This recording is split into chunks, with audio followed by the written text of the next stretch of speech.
Okay, in this video, we are talking about TPI or Titleist Performance Institutes shoulder 90-90 test. Essentially, this test assesses in an easy screen, do we have enough access to shoulder external rotation for the golf swing? And if we don't, where are the compensations happening elsewhere in the body to make it seem like or help us get into what would be the appropriate shoulder position in the backswing? Besides that, besides testing the shoulder and other areas of compensation, we're also going to talk about how can we go about starting to fix some of these areas. We're talking shoulder mobility, thoracic spine mobility, strengthening these areas, integrating that mobility and strength together, and then incorporating that into some more swing-specific and kinetic sequencing type of movements. So stick around, we'll go through all this. We're going to have a list of things that we can do to help improve wherever you are falling short on the shoulder 90-90 test. So first things first, what is the shoulder 90-90 test? So this screen, what we're going to do, I want you to start elbows at shoulder height, palms facing towards the ground. Now, when we do this test, we need to make sure that this elbow position stays the same. Instead, when we go up, we don't want to see that elbow go down, move backwards, forward, or higher. Keep that perfectly at elbow height, directly out towards the side, and then test. Can we get this arm to match our spine angle? Or can we get a little bit further? Or do we stop a little bit short?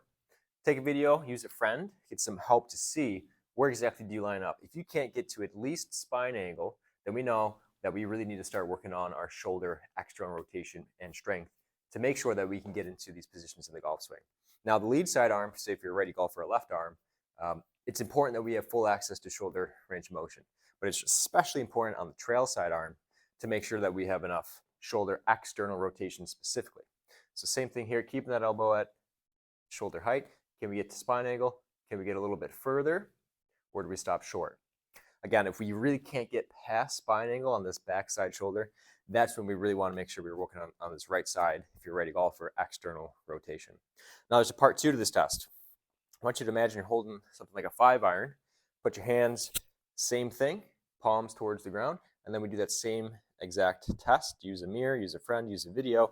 Can we get to spine angle? So again, matching our spine angle in this regard, or can we get a little bit past it? Same thing, we want that elbow to stay in position. If we can't match spine angle in this golf posture position, or get a little bit past, especially on this trail side arm, then we know we definitely want to work on shoulder external rotation. Do this test on both sides. Now, the difference between part one and part two of this test is that when we are in kind of more of a golf posture, we have either a little bit more retracted or protracted shoulder blades, usually a little bit more retracted, right? So we have a little bit more stability built into that upper back.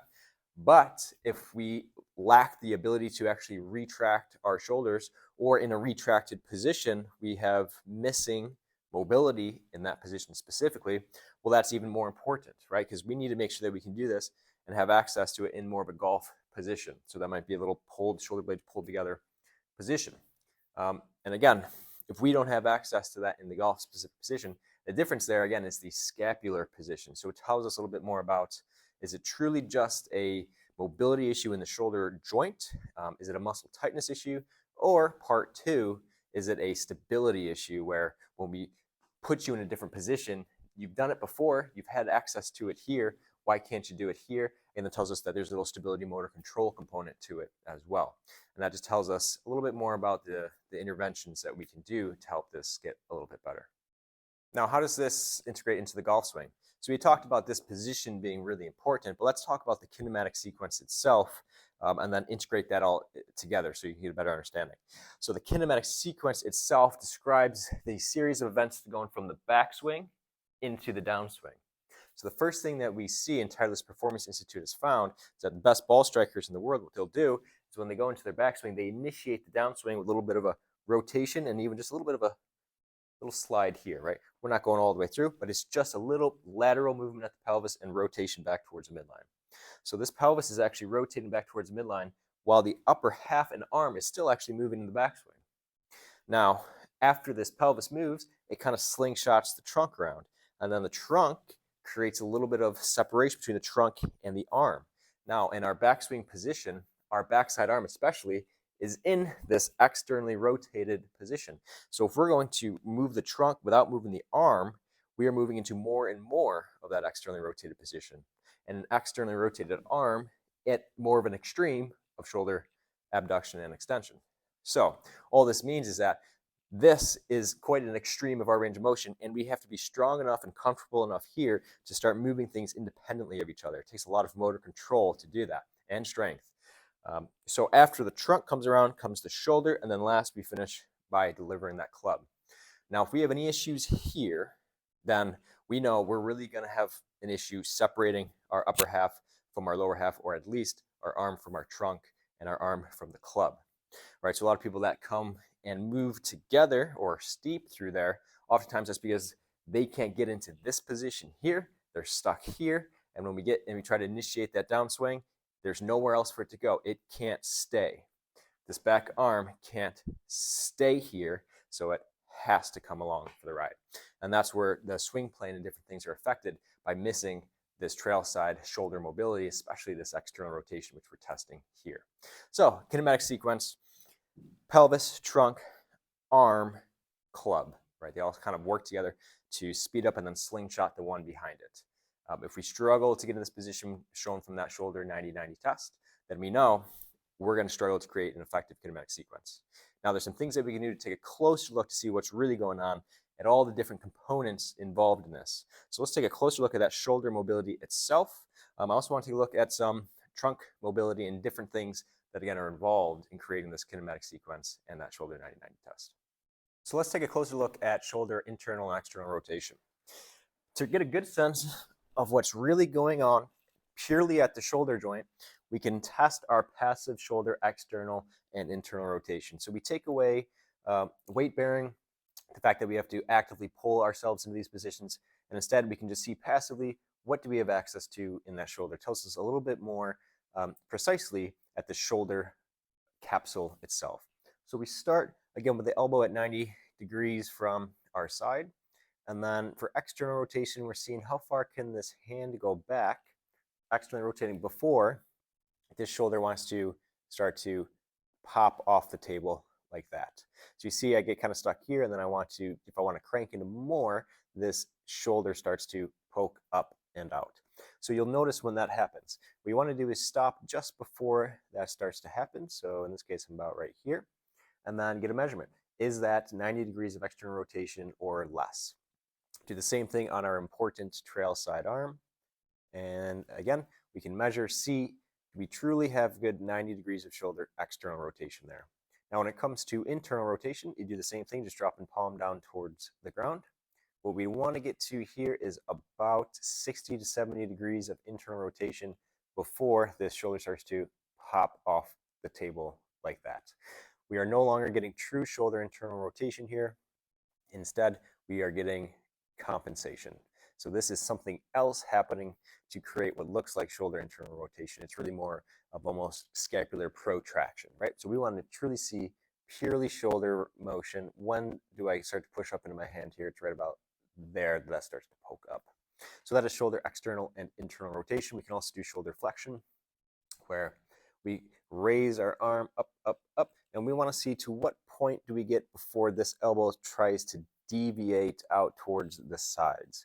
Once that deviation starts to happen, that's where we will mark our shoulder flexion, with this being 90 degrees and anything beyond being 90 plus. We try to get this up towards about 160 to 180 degrees before this hand starts to, again, deviate either out or in, showing that the shoulder is trying to compensate elsewhere to create that shoulder motion. It happens for me right about there. Okay, that is shoulder internal, external, and shoulder flexion. Now we can also look at shoulder abduction and adduction. So what that is, for shoulder abduction, it's our ability to go away from the midline or out towards the side like this. And so what we do to test is see at what point does our chest and sternum start to rotate down towards the side, because this is orientation, this is compensation, not pure shoulder abduction. So get a sense, beyond here is 0 degrees, and then anything beyond before the sternum starts to kind of tug and come along for the ride, right? That's where we would stop and kind of take our measurement. Do that on both sides. And then for shoulder abduction, we want to see how far can we get this shoulder across before this shoulder blade starts to come out and around. Now, this is difficult to measure by yourself, but if you had a friend, You can have them try to pin that scapula down and then bring your arm across. And this is true glenohumeral or shoulder adduction to see, again, to what degree do we have access to that, trying to get towards 45 degrees of that shoulder adduction. Now we can continue testing more strength, motor control, and stability stuff with the scapular rock test. So what this is in a quadruped position, that's hands and knees. I want to have you keeping your hands flat, start to rock over those hands, and then pushing yourself back up into more of this sit or deep sit position. And then same thing. And what we're looking for here is what is happening at the shoulder blades.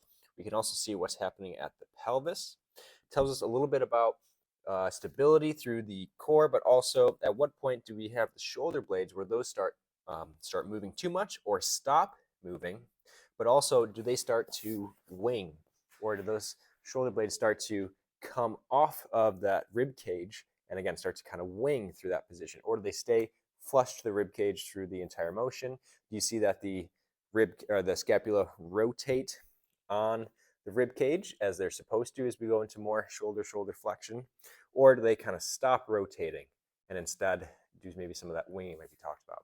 So just getting a sense for what's happening at the shoulder blades as we move through the scapular rock test, and it can tell us a lot more about where we have stability, where stability needs to be improved, where mobility needs to be improved, and again where core tension and core stability needs to be improved. Okay, another great way to understand better what's happening at that shoulder for external rotation and the shoulder complex as a whole is just measuring how much force can we actually create in external rotation in that position. So something that we can use is like a Tyndall device, which just measures tension. So how much pounds of force can we pull in this position here? We'd set something up like this up at shoulder height. We'd get into that external rotator, that shoulder 90-90 test position. And then from here, I try to pull. So I'm in that same shoulder 90-90 test position, and I'm pulling from here. So I'm going to start at spine angle, and then I'm going to try to pull, harder, seeing over 3 to 5 seconds what peak force can I produce in that shoulder. You do that same thing on both sides from here, and then pull. See if there's an asymmetry from one side to another. If there is, in a treatment plan, that might be something that we start to work on and we want to see improve over time towards the end of the treatment plan, that not only can you go from here but to here now comfortably, but also that you're able to produce more force in this position. Again, we have to be very comfortable at creating strength here so that we can create that separation, maintain this position before it's ready to come through. Another great test that we can use just to measure functionality in the upper extremity, core stability and upper extremity, is this closed chain kinetic testing. So we have what is 3 foot apart. We have some tape. The test here is starting in this tall plank position with your hands on the tape, is you have to touch the opposite hands. 30 seconds. The key is to see how many times can you touch the shoulders. If we have the tape at and beyond 36 inches, then we can touch the tape. And each time we plant our hand, it has to stay on the tape or beyond it. Anytime we fall short and land short of the tape, then that's a no rep. And we have 30 seconds to do as many reps as we can. We want to see that number improve throughout a treatment plan.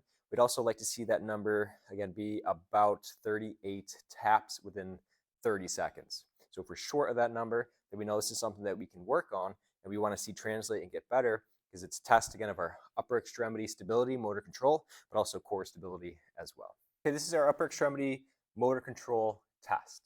What we want to see here is, do we have enough stability through the shoulder complex and core to create, again, stability that we can move off of? So the question here is, can we reach a number that is adequate for kind of standardized to us specifically? So we take a measurement of your foot size and we double that number, and that is our goal for this upper extremity motor control test. This is what the test looks like. We start with our thumb on the line. From here, we are going to match the angle of our ring finger. So I'm going to bring my body around, matching the angle, and then we push, return to center line. If you fail the rep, or you push, and then have to stabilize out here, that's a no rep. What we need to do is be able to come back, stabilize here, prove that we completed that rep, and then we'll be able to count it. Now we have a number. We do that a couple times, then we do the same thing on the other side. we look for asymmetries, right? So if there's a 5% difference side to side, we know we want to work on that asymmetry. We're definitely weaker at creating stability on one side relative to the other. Also, if we're not able to hit that mark, double your foot size, then we know this upper extremity, this whole shoulder complex stability and core stability needs to be worked on. We need to either create an environment to create stability centrally or at the core to create motion off of it, or the shoulder complex itself is an area of weakness that we need to, again, improve the ability for that scap and humerus, the scap and the arm bone, to work together to create stability that, again, we can rotate and create motion off of it. So a great test to see where we're at with that, and then retest later on. Okay, so let's first focus on creating or improving our mobility here at the shoulder. So try the next couple of drills that are going to follow just to work on the general mobility and extensibility through the shoulder, right? The ability to get into the shoulder capsule itself. Give these next few exercises a try. Okay, for this banded shoulder mobilization, what we need is a pretty thick band at about shoulder height, anchored down. You want to get this band as high up in that shoulder joint as you can. This hand comes around your back. Again, just placing the hand kind of on the small of your back, palm facing away from you. From here, I want you to step into that band. It'd be best to have the foot that is on the same side of your shoulder forward, because this will help kind of close off this position. Otherwise, with this band pulling you this way, if you step to the other side, it'll kind of twist you a little bit. This will help prevent that so that your sternum stays square to the wall in front of you the best that you can, right? So this band is pulling straight backwards. From here, I want you to just kind of hang into it, let it pull that shoulder joint into the back of the joint. Feel it, breathe here, be okay, comfortable here. Then what I want you to do is start moving. Think about dragging this elbow towards the wall in front of you, holding for a bit, sitting deeper into that band, and then letting the elbow come back. And we can kind of repeat that process, trying to get this elbow further and further forward each time, sitting deeper and deeper into the band. So there's a couple of different ways in where we can challenge that. This will help, again, open up that shoulder capsule, especially getting that shoulder joint to roll back into the back or the posterior aspect of that shoulder, getting the passive tissue of that shoulder joint to be put on a bit of a stretch and get the shoulder comfortable there.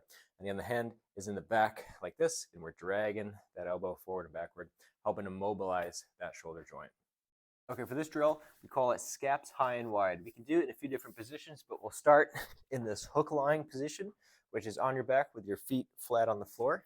What we're doing here is grabbing something like a foam block. It can be anything similar to this. I want you to reach towards the ceiling, slight bend in your elbows, and then try to pull this block apart. So we're actively pulling apart the block.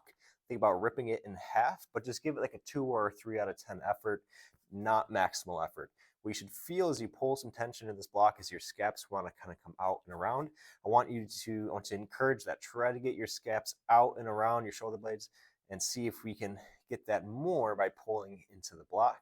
From here, the next step, try to get this neutral pelvis. So pull the belt line into your belly button. You should feel a little core. From here, you should feel a little glute. So we're trying to get that back flat to the floor and then stacking that rib cage down on top of it. So what we can do is an inhale through the nose, exhale through the mouth like you're fogging a mirror. What you'll feel at the end of that exhale, the very, very end, if you try to push every last bit of air out, is these obliques start to turn on to pull that rib cage down and in. That's what we want. We want to pull that rib cage down and in, and then maintain that tension. So keep that oblique tension as you breathe back in through the nose. What that does is it pulls the ribcage down, stacks it over the pelvis, and then we got our position. Maintaining that breathing rhythm, what we're doing here, pulling this block apart, is trying to scrape your elbows into the ceiling. You're almost doing like a swimming motion from here. So we're breathing in through our nose, out through our mouth, full exhales, and then thinking about trying to drag our elbows onto the ceiling, keeping tension into this block as we do that. So you're reaching towards the ceiling with your elbows.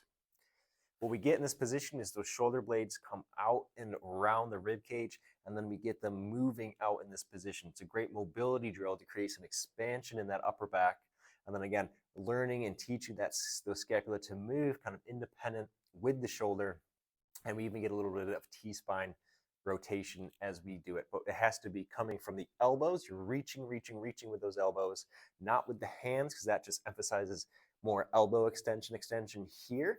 But where we want it to come from is here. So we think elbow, elbow, elbow, right? And that pulls that shoulder complex out and around, and then we get it moving from there. Anyone with shoulder issues, shoulder pain, this is a great place to start. Upper back pain, neck pain, again, another great place to start to create some expansion in that upper back, get things to relax and allow a little bit more motion and movement to happen there through the upper rib cage and the scapula and the shoulder complex.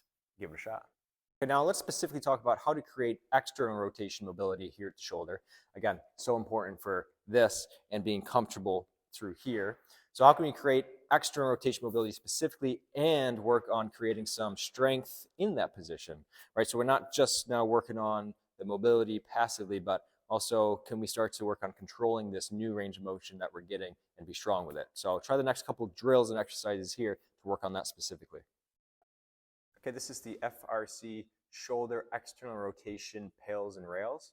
So for this exercise, you need a floor and something to bolster our hands up onto. What we're going to do is lay flat on the floor. You're going to start with your hands elevated close to as much what we call external rotation as you can. So my elbows here are at 90 degrees. My shoulder is at 90 degrees. This is our starting position. I have my hands about as high as I can get them. This should be good right here. If I had less range of motion, I'd have to start somewhere like here. Or if I had a ton more, I could even start way up here. But this is most comfortable for me. So I'm going to start right here. Here, the exercise is going to be 60 seconds. With your head relaxed here onto the ground, you should be pushing down into here these blocks. We're going to ramp up that pressure over 60 to 90 seconds from a 2 out of 10 to the very end. Is going to be a max effort push down into these blocks. After that, we're going to work on doing some lift-offs. So after that 60 or 90 seconds, I'm just going to raise my hands slightly, hold for a second, then let them back down. Do the same thing. A second lift-off, getting as much external rotation as we can, and letting that come back down. So here we're working on strengthening our shoulders' ability to do external rotation and internal rotation at an end range. In this case, our kind of close to our end range external rotation. We're working on strengthening, getting the body used to being in that position, letting the brain learn what it feels like to contract muscles and control this range of motion. Okay? So we do about 5 lift-offs, and then we can repeat for sets and reps like that. Go ahead, give it a shot. Now, what about internal rotation? Especially important for this lead side shoulder, especially if you want to have a comfortable backswing position, is this shoulder needs to go into more of an internally rotated position. So try the next few drills and exercises to work on creating internal rotation mobility specifically, very important motion, but also some strength through that internal rotation. So yeah, next couple exercises and drills are going to work on both creating mobility, but also creating a little bit of strength stability through that motion as well.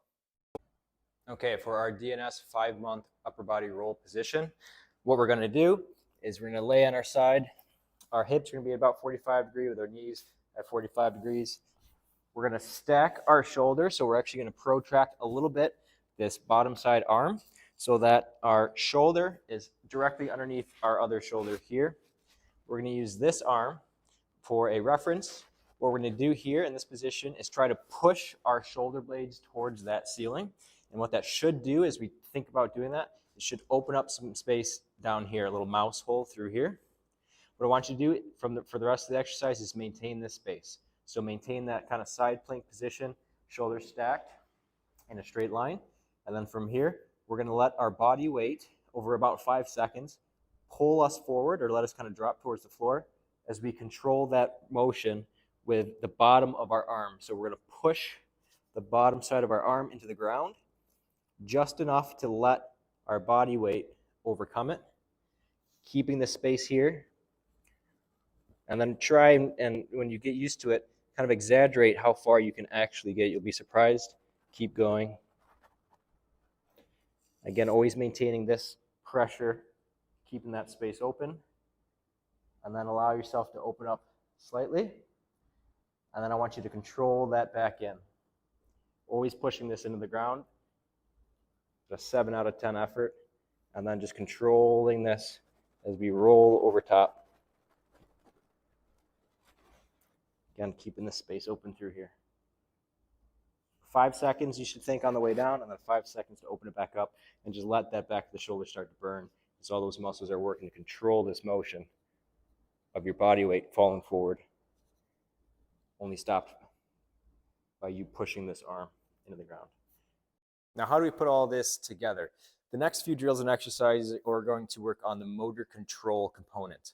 We've done some strength through mobility stuff, which has some motor control to it as well, but now we're really going to work on bringing multiple joints together and really emphasizing some grosser or more varying movement patterns that involve more joints and the whole shoulder complex as a whole, with the T-spine and different things, to start using this range of motions, using strength through these range of motions, but also, again, integrating these things all together. So working specifically on kind of motor control through the upper extremity. Okay, this is the DNS crowbar exercise. What we need to do here is on the floor, we can have our hips at about 45 degrees, our knees, again, at about 45 degrees. They don't have to be perfectly up to 90 degrees here, 90 degrees there. You can just kind of hang out in this position, that'll work. I want you stacked on these two shoulders, so think a line from one shoulder into the other, and then make as much space between those shoulders as you can. So from here, we're going to get in this position like that. So my left shoulder is away from my right shoulder as much as I can get them. This creates some space down here. So as you push, you should feel some space open up down here. Now we want to make sure we're not super arched in our low back. So big exhale here through the mouth. Feel those ribs tuck down. Bring that pelvis into more of a posterior tilt, right? So we want to stay out of this position here, back into this position here, without using too much core to do that, okay? Now from here, you're going to be driving your elbow into the ground, and we're just going to post like that. Then we control that motion on the way back down. Again, all that weight going into the back of the arm and elbow here. Now, some things to keep in mind as we create this shoulder stack and separation is to bring this top leg, and we can kind of use that for some help, where we bring that back leg to help counterweight our hinge forward. So if you pay attention to that back leg, as I come forward, this back leg comes back, and then it comes back as I go down. Okay. Another thing to keep in mind is what's happening here at the shoulder. So a bad rep, as I'm pushing through here, as I start shrugging that shoulder, and that shoulder's up towards my ear, I want to make sure that we keep distance from this shoulder to this ear. That doesn't mean doing this, just means keeping a neutral neck and just keeping that shoulder down as we do it. And you'll feel that you're working that rotator cuff and those shoulder muscles even more as we do that. Okay? And again, pressures through this bottom side elbow as we move forward and back, slowly moving forward, staying pressurized and strong through the core, not overextending, keeping that positioning, that stacked position as we do it, nice and slow. Hanging out here and then controlling very slow on that way back down. Eccentrically loading all those muscles and supportive muscles of the rotator cuff and shoulder. Okay, go ahead, give that a shot.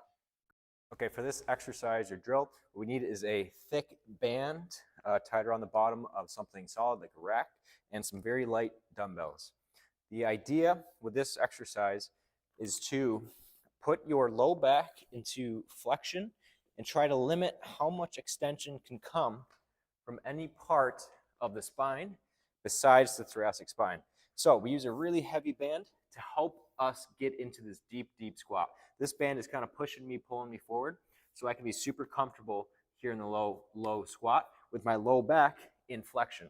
So as I come down through here, you should see that low back start to kind of tuck underneath me, that pelvis kind of tuck underneath me. That's putting our low back into some flexion. Now, what I'm going to do from here is use some light dumbbells, but we actually do want to load them up a little bit to force ourselves to press straight overhead. What we need to do to get into that overhead position is create extension through this upper back. That's what we want to drive with this exercise. Now, we use fairly heavy dumbbells because if they're super light, then we can get away with holding them maybe up through here. Now, this is pretty uncomfortable because the dumbbell is heavy enough, and I'll be really fighting that. So to do higher reps, I'll need to get those dumbbells straight overhead, which means I'll need to use as much shoulder flexion as I have and thoracic spine extension. If I'm limited here, I'm going to be working really hard to create extension to keep that weight directly over my center of mass and not over in front here. Again, we're using this banded setup position here, which we can use in the kind of lower glute, or we can get it up a little bit higher into that low back. Again, whatever we feel comfortable being able to sit back with our low back in the deepest squat we can get into. Once we're there, again, same thing. Driving those dumbbells up overhead, making sure that, and to do that, we're getting extension without the help or the cheating of getting low back extension. Because in this flexed and rounded low back position, I can't get into lumbar extension. So I have to get that extension for my T-spine, which is what we're trying to work on in this exercise. Okay, we've built up our mobility. We've built up strength through mobility. We've started to integrate do some fine tuning with the motor control over it. Now let's start working on power. We've got the strength that we can develop power off of. Now let's do some power specific things, some force development things. And power is creating force fast. Strength is just creating as much force as possible, not so much as a time limit on it. Power, more useful, right, in the golf swing, is we can't just be strong, we have to be powerful. So here's some drills that can start to take what we've worked on before and utilize it specifically just for power creation, and then we can translate that or transfer it to the swing after. So next few exercise drills, specifically going to be working on creating power for the golf swing. For this exercise, what we need is a barbell and a landmine press. What we're doing here is a deadlift to push. So the starting position is going to be underhand on the far side arm, overhand with the close side arm. You should try to level it out. You can have a weight here on the bar. It's just you have to keep in mind you'll have to be a little bit further away. That's totally fine. So from here, this position, first thing is from here, we're deadlifting it up, and then we immediately transition into a pivot and push. So we're using this top side arm here to push. So what this looks like again is a deadlift up, and then we get explosive. We pivot on this front side foot, and we push through this back side leg. From here, what I want you to think about is getting this hip from this position, clearing it, getting it up high, and then through. So I want this hip to go backwards and up. So if you can imagine in something like a golf swing, as we're coming through, and as we're following through, this hip needs to get up, and we need to keep it back. So again, same thing, up here and back. Deadlift it up, transition into the push. Really want you to feel that front side hip working to clear, and this back side leg to push. Okay, so pushing, clearing, just like that, okay? If you don't have enough range of motion here in this front side hip, so if you are lacking what we need as internal rotation through there, this might be more difficult. We have to try some other strategies to start open up hip internal rotation before you can start diving into this exaggerated hip internal rotation position. Okay, go ahead, give it a shot. Okay, now this next exercise slash drill is going to help to integrate specifically upper extremity mobility into the swing. So some very swing mechanic type thing, exercise drills that we still do here in the clinic in the gym setting that you can do as well to again work on integrating all these upper extremity things that we've worked on into a more swing specific sequence, right? So go ahead, give this next drill a try again to help pull things together. Okay, for this drill here, we're starting to integrate the changes that we're making in the gym and in the clinic, and we're going to start, again, integrating that back into the actual golf swing and some golf mechanics. So we're going to push you towards your end range and your end potential for mobility and strength in drills like this. So I don't want you facing the wall, I want you to come off the wall 90 degrees. We have here two foam blocks. What the drill is I want you to think about twisting into a backswing and then initiating a downswing. Now the key here is we're going to be dragging these foam blocks on the wall. When we get to the top of our backswing, I want you to think about rotating these blocks clockwise and then dropping them clockwise. Okay? So as we come up, we're going to rotate clockwise and then drop them clockwise.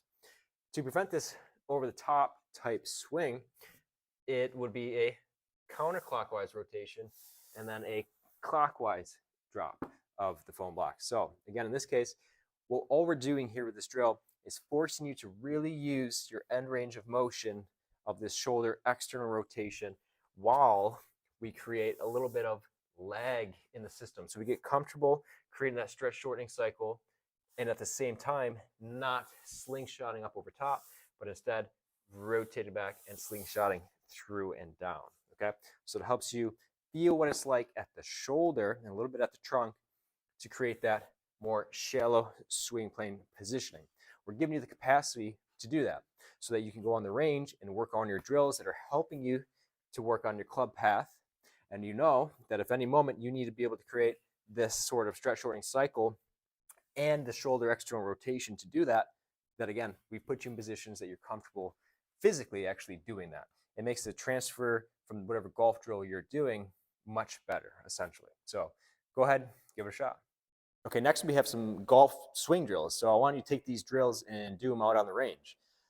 These, again, specifically do 5-10 swings, go back to warming up, come back to these drills, give 5-10 swings with these drills again, and then go back to whatever it is that you're working on.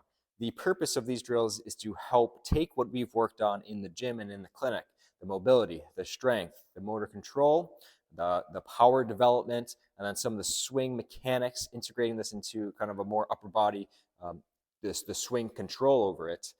Now let's take it on the course, put a club in your hand. These drills help you to feel these things that we've improved and feel what they feel like now in the actual swing. So they help emphasize or cue us into actually using these things while we swing a golf club and hit a ball. That's the purpose of these drills. It's not necessarily to fix any specific characteristic that you might have. But again, it's more, think of it on the physical side. How do we use all this new physical improvements that we've made, feel it out on the course? These are what these drills will be helpful to do. So give it a try, see how it feels, and then go from there, continue to work on whatever it is that you've been working on. Okay, so what are some swing drills that we can actually do to truly integrate this the best that we can, right? Just focusing on trying to get the feel for all the things we've been doing in the clinic and in the gym onto that golf course, right? And then after we try a couple drills like this, you go back to working on whatever it is you've been working on. Well, we can do that simple, easy, classic club head cover in the elbow drill, right? So here we have this arm, it's pinning this, in this case, a small towel, into my rib cage. Now, this teaches or kind of forces that position where when we get into that backswing, where we have to keep this elbow tucked. Again, this helps kind of keep that more shallow plane when we keep this elbow tucked, as opposed to letting it get up and over. So we can't in this case, but also we have to be able to maintain this externally rotated position. If we can't keep this externally rotated position, then we can't do this drill, right? Or at least we can't do it effectively without maybe compensating somewhere like standing back up. So this is a great drill after we've opened up all that space and created all that strength into this backside shoulder, that we can start taking our swings, doing this kind of classic drill again, where we get to do that exactly what we've been working on, right? So we come back, we don't let this club head cover fall, we get into as much of a backswing as we can, and then we start to come through. This drill does its job of teaching you to keep this elbow tucked, keeping this externally rotated position. It also emphasizes even a little bit of that separation between trunk and shoulder, does all those great things that now we get to take advantage of, again, because we've opened up space in the shoulder, we've created strength in the shoulder complex, and we've improved our thoracic spine even in the process. So give that drill a try to help give you the sense of what is it like to actually use all of these things in the swing itself. Okay, so to summarize, if we struggle with this shoulder 90-90 test in either the standing position or in the golf posture position, then we know we got to work on some shoulder mobility. We need to work on some shoulder strength. We need to integrate the shoulder complex together again, which is the scapula and the shoulder are all moving together. We can even get into some thoracic spine, rotation, and extension especially. All plays a role in how well we're able to move that shoulder. After that, we want to integrate more where we are, again, integrating this into creating power. So how can we use all the stuff we just did quickly to create speed and power, right? So that we're actually starting the process of integrating that into the swing itself.